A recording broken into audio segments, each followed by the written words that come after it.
Selamat datang Gajah Mada Muda. Sekali lagi saya ucapkan selamat atas diterimanya di Departemen Sosial Ekonomi Pertanian, Fakultas Pertanian, Universitas Gajah Mada. Saya, Vita Dini Fatih Hamid Putri, dari Sosek 2019 akan menemani kalian selama pengenalan Departemen Sosial Ekonomi Pertanian yang akan disampaikan oleh Dr. Jangkung Handoyo Mulyo, MEJ. Berikut kami tampilkan sambutan dari Pak Jangkung. Assalamualaikum warahmatullahi wabarakatuh.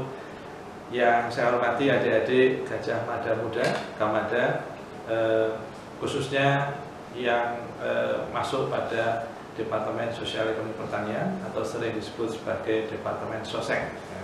Jadi selamat datang adik-adik Gajah Mada Muda. Atas nama Departemen Sosek kami mengucapkan selamat datang, selamat bergabung dengan Departemen Sosial Ekonomi Pertanian.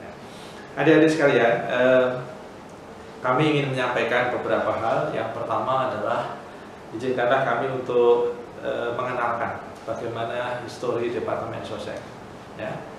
Departemen Sosek ini berdiri sejak tahun 1950 ya, dengan Peraturan Pemerintah Nomor 37 tahun 1950. Waktu itu namanya adalah Seksi Penyelidikan Ekonomi Pertanian.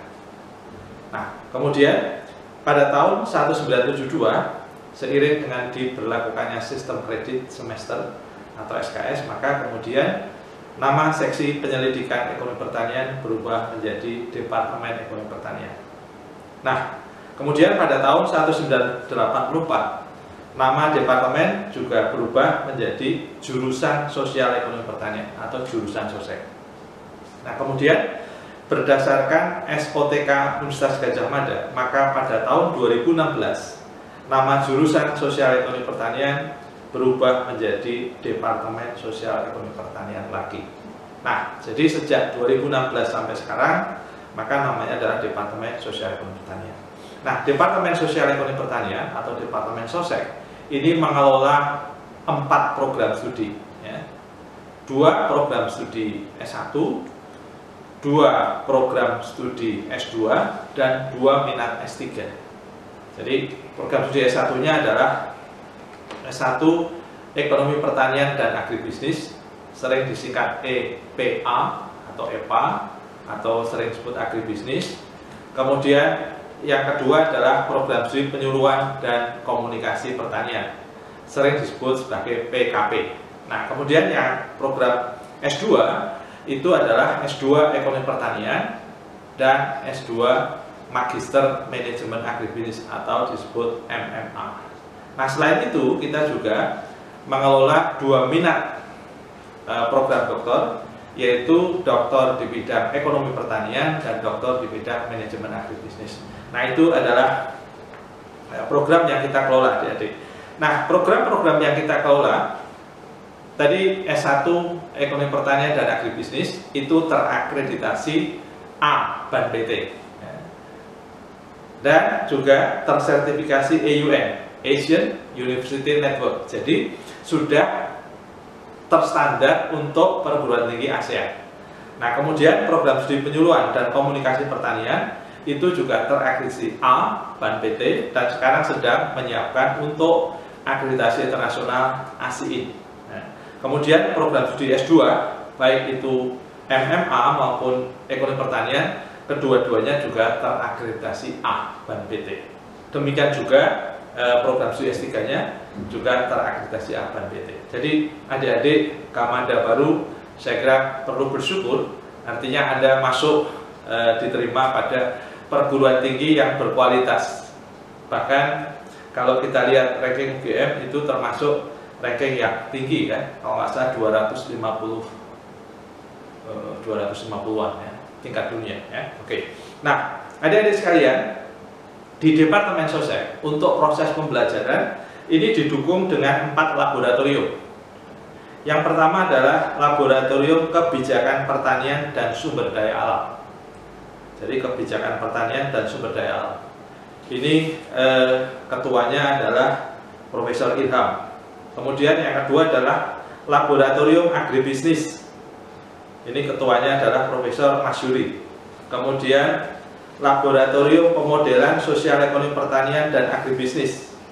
Ini ketuanya adalah Ibu Dr. Lestari Rahayu Waluyati. Dan yang berikutnya adalah Laboratorium Penyuluhan dan Komunikasi Pertanian. Ini ketuanya adalah Bapak Dr. Roso Wicaksono. Nah, jadi 4 laboratorium inilah yang menopang proses pembelajaran yang ada di Departemen Sosial Ekonomi Pertanian.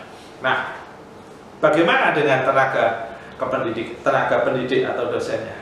Jadi sampai sekarang ini Departemen Sosek didukung oleh 33 dosen, ya, 33 dosen. Jadi 4 guru besar. Jadi ada 4 guru besar, ada 12 doktor, dan sisanya adalah master. Jadi master ini ada yang sekarang sedang mengambil program S3, ada yang sedang mempersiapkan S3. Jadi intinya semua dosen-dosen yang ada di Departemen Sosek ini kompeten di bidangnya masing-masing. Nah, kemudian selain dosen juga didukung oleh 9 tenaga kependidikan atau tendik, ya. Jadi teman-teman tendik nanti yang akan berhubungan dengan adik-adik Kamada itu, kalau misalnya mengurus administrasi dan seterusnya, nanti akan berhubungan dengan tenaga kependidikan, ya. Jadi itu. Nah, jadi adik-adik sekalian, lalu kemudian saya ingin bercerita juga tentang bagaimana prospek tenaga kerja, ya. Jadi adik-adik yang masuk di Departemen Sosek, saya kira tadi sudah saya katakan bersyukur. Karena apa? Karena memang lulusannya itu bekerja di berbagai bidang, ya. Bidangnya sangat luas sekali, ya.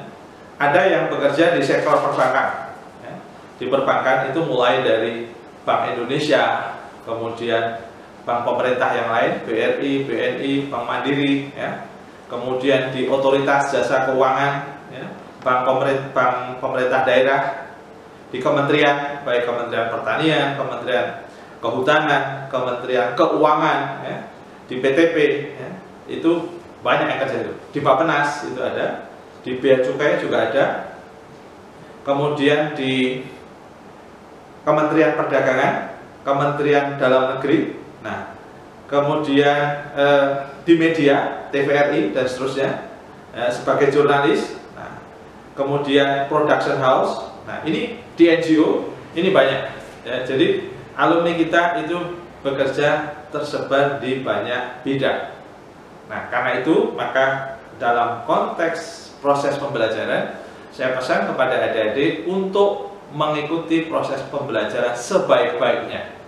Carilah ilmu pengetahuan sebanyak-banyaknya, keterampilan sebanyak-banyaknya dari kampus, dan kemudian ditopang dengan soft skill-nya. Khusus adik-adik yang di Departemen Sosek, kita mengadakan salah satu program namanya soft skill. Kenapa? Karena keberhasilan seseorang itu tidak hanya didukung oleh penguasaan hard skill-nya, keilmuannya, tetapi juga soft skill-nya. Ya, soft skill itu misalnya termasuk kemampuan berkomunikasi, kemampuan bekerja sama, kemampuan mengekspresikan gagasan. Nah, semua itu disiapkan di Departemen Sosek, sehingga harapannya adik-adik akan mengikuti proses pembelajaran ini dengan senang, nyaman, ya. Jadi itu. Nah, berikutnya nanti adik-adik banyak alumni-alumni kita yang sudah mencapai posisi yang tinggi, saya kira. Kalau sekarang ini misalnya saya berikan contoh, misalnya alumni Sosek, ada yang menjadi direktur utama Bank BNI Syariah, itu adalah alumni Sosek, Bapak Insinyur Abdullah Firman Wibowo MM, itu adalah alumni Sosek, ya. Ada juga yang bekerja di media, ada yang jadi kalau nggak salah pemimpin redaksi Tempo, itu ya, alumni kita itu. Jadi banyak sekali yang sudah menjadi orang berhasil. Nah, kami berharap adik-adik yang muda itu bisa mencontoh itu, ya. Apapun pilihan profesinya, maka kemudian capailah kinerja semaksimal mungkin. Manfaatkan sumber daya yang ada di departemen ini untuk mengembangkan diri Anda. Kalau adik-adik punya minat di bidang organisasi, maka kita punya organisasi namanya KMSCP, Keluarga Mahasiswa Sosial Ekonomi Pertanian.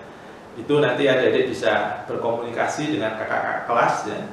Satu hal yang saya sampaikan adalah POKMASEPI atau Perhimpunan Organisasi Mahasiswa Sosial Ekonomi Pertanian Indonesia itu didirikan di Yogyakarta. Salah satu pendirinya adalah KMSCP.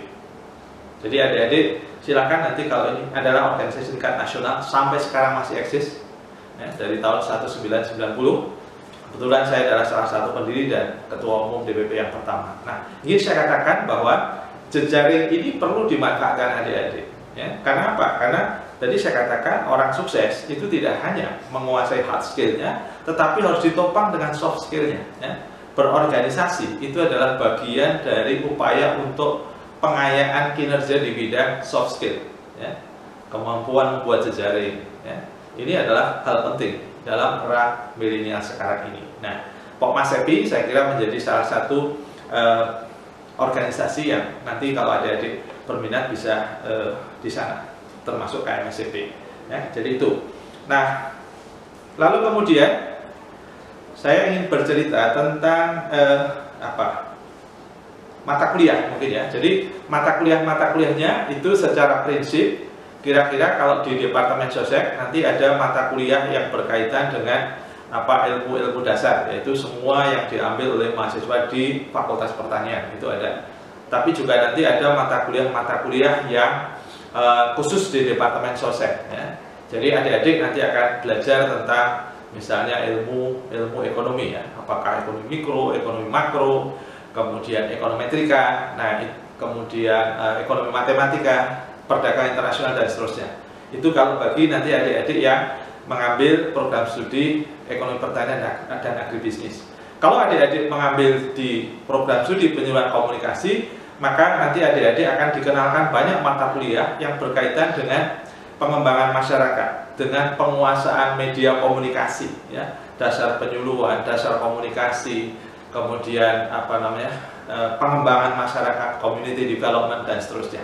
Nah, tapi jangan khawatir, adik-adik yang ada di program studi PKP bisa mengambil mata kuliah pilihan yang ada di program studi ekonomi pertanian dan agribisnis, dan sebaliknya.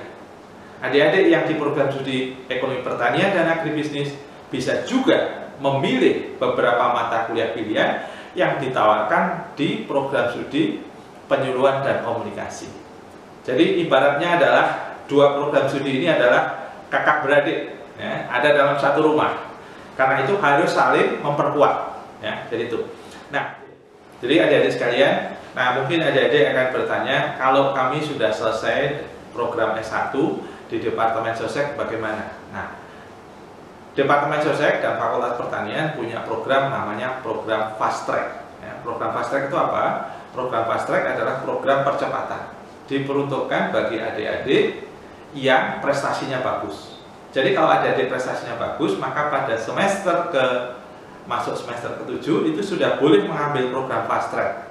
Yaitu artinya adik-adik sambil menyelesaikan skripsi, adik-adik kemudian ikut kuliah di program S2. Ya, program S2. S2 kita ada S2 Ekonomi Pertanian atau S2 Manajemen Agribisnis. Adik-adik boleh itu. Sehingga setahun, tahun keempat itu adik-adik menyelesaikan skripsi dan kuliah di S2. Nah, kemudian tahun keempat harapan sudah selesai S1. Nah, kemudian tinggal ditambah 1 tahun atau kurang, adik-adik sudah bisa menyelesaikan S2. Jadi ada efisiensi waktu yang ada di sini. Saya kira ini adalah salah satu inovasi di bidang pembelajaran yang bisa adik-adik pilih. Nah, karena itu siapkan sejak sekarang untuk bisa meraih itu. Jadi sudah banyak kakak-kakakmu yang mengikuti program Fast Track ini. Ya. Jadi 5 tahun selesai S1 plus master. Nah, jadi itu bayarnya master hanya pas setahun terakhir saja. Jadi ketika tahun keempat itu tetap mahasiswa S1.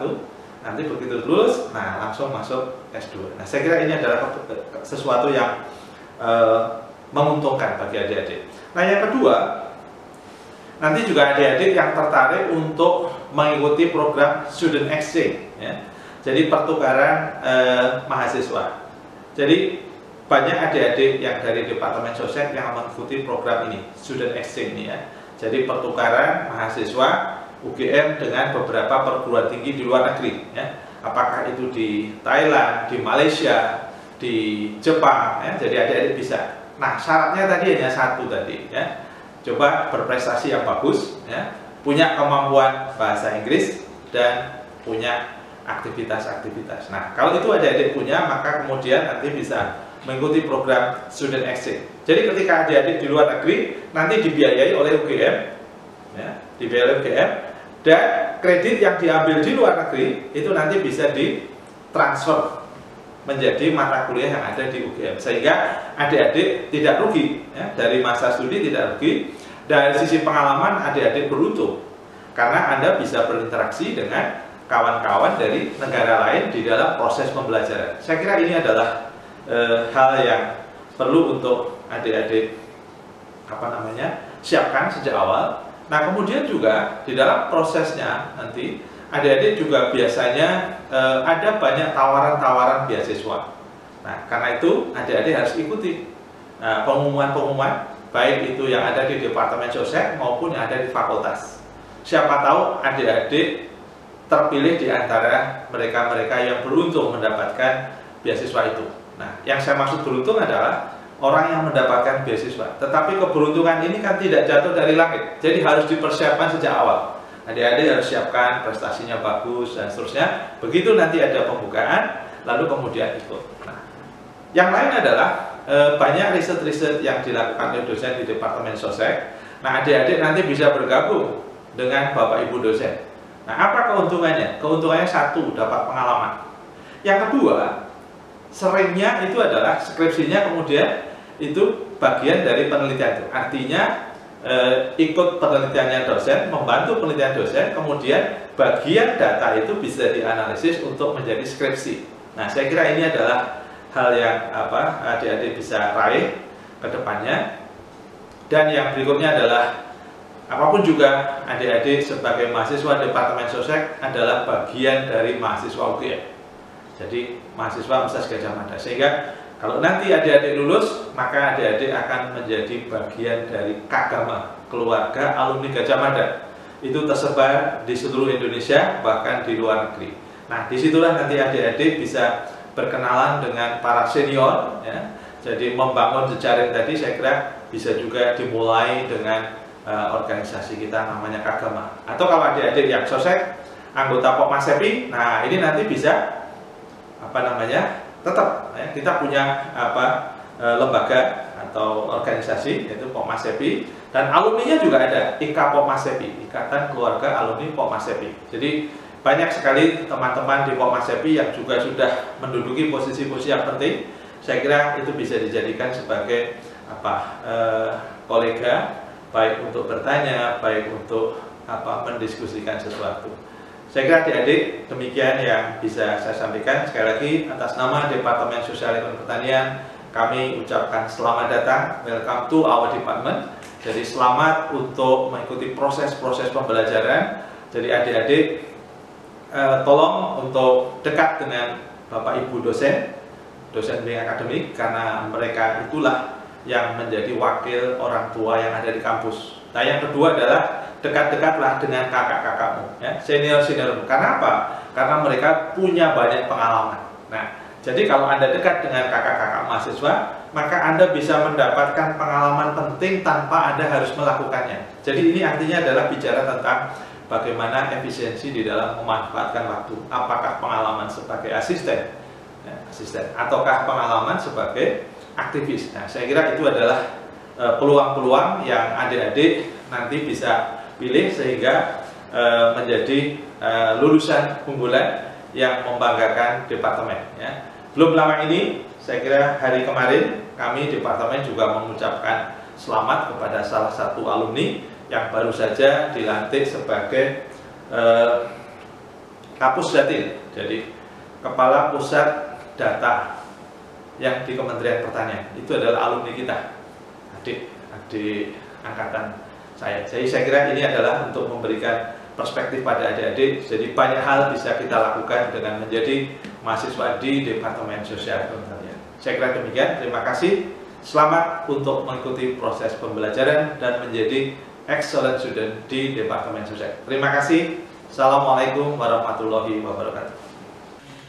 Terima kasih kepada Bapak Jangkung atas pemaparan materi mengenai Departemen Sosial Ekonomi Pertanian. Semoga materi yang disampaikan dapat bermanfaat bagi kalian semua. Selanjutnya akan ada pemaparan materi mengenai himpunan mahasiswa yang ada di Departemen Sosial Ekonomi Pertanian. Himpunan Mahasiswa Sosial Ekonomi Pertanian yang dikenal dengan sebutan Keluarga Mahasiswa Sosial Ekonomi Pertanian atau KMSEP merupakan wadah aspirasi untuk mengembangkan kemampuan setiap mahasiswa Departemen Sosial Ekonomi Pertanian, baik hard skill maupun soft skill. KMSEP diketuai oleh Prasetyo Rahmayadi dan Warusin Ibnu Adam sebagai wakil ketua. Kabinet Keluarga Mahasiswa Sosial Ekonomi Pertanian periode 2019-2020 bernama Cakra Dharma.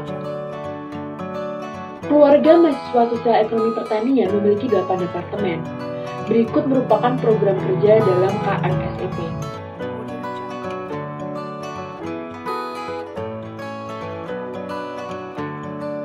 Itulah beberapa contoh kegiatan dan masih banyak program kerja lainnya. Sekian gambaran umum mengenai Keluarga Mahasiswa Sosial Ekonomi Pertanian.